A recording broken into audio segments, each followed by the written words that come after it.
Okay, hi everyone. So today let's discuss this interesting problem. So it says a body having its center of mass at the origin has three of its particles at A00, 0A0 and 00A. The moments of inertia of the body about the x and y axes are zero point 0.2 each. The moment of inertia about the z axis. Fine. So देखो हमें क्या दे रखा है, location of three particles of the body. Means इस तरह से अगर मैं एक्सेस ड्रॉ करता हूँ, सो ये मेरी एक्स एक्सिस है, ये वाई एक्सिस है और यहाँ पे जेड एक्सिस है. सो बॉडी का एक पार्टिकल एक्स एक्सिस पे है, right, something like this. Second वाला जो पार्टिकल है वो वाई एक्सिस पे है और थर्ड वाला पार्टिकल जेड एक्सिस पे है. बट बॉडी में बहुत सारे पार्टिकल्स है, right. Only location of three particles of the body is given. इसका मतलब ये नहीं कि सिर्फ बॉडी में तीन ही पार्टिकल है, जस्ट आपको तीन पार्टिकल का लोकेशन दे रखा है. अब मैं ऐसा क्यों कह रहा हूँ कि बॉडी में बहुत सारे पार्टिकल हैं. आप देखो कि अगर इस बॉडी में सिर्फ तीन ही पार्टिकल होते ना, देन इसका जो सेंटर ऑफ मास है वो कभी ओरिजिन पे नहीं आ सकता.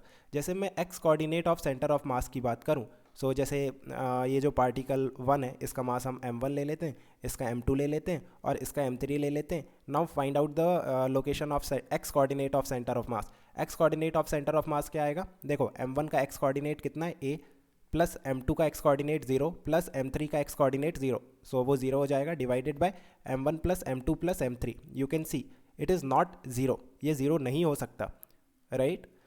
सो बहुत सारे पार्टिकल है, जस्ट तीन पार्टिकल का लोकेशन हमें दे रखा है.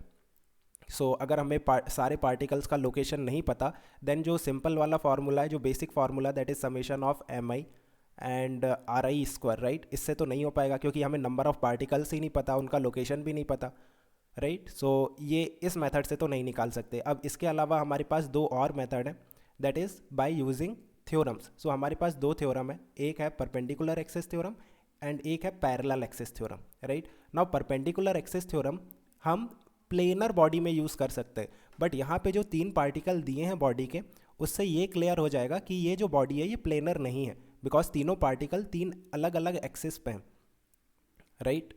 सो we cannot use perpendicular axis theorem, right. और अगर हम एक ऐसा प्लेन ड्रॉ भी करते हैं ना, आप इस तरह से अगर एक प्लेन ड्रॉ भी करते हो जो कि m1 m2 m3 से पास हो रहा है, तो उस प्लेन में सारे पार्टिकल नहीं होंगे बॉडी के. अब क्यों नहीं होंगे, late me no in the comment section, okay. अब परपेंडिकुलर एक्सिस थ्योरम तो यूजलेस है. अब parallel axis theorem, parallel axis theorem से हम किस तरह से निकाल सकते हैं, अगर हमें एक्स एक्सिस का मोमेंट ऑफ इनर्शिया पता है, देन एक्स एक्सिस के पैरेलल अगर कोई भी एक्सिस होगी तो उसका मोमेंट ऑफ इनर्शिया आ जाएगा, उसके about moment of inertia. Similarly Y axis का मोमेंट ऑफ इनर्शिया हमें पता है, सो वाई एक्सिस के पैरेलल अगर कोई भी एक्सिस होगी तो उसके अबाउट हम मोमेंट ऑफ इनर्शिया निकाल सकते हैं.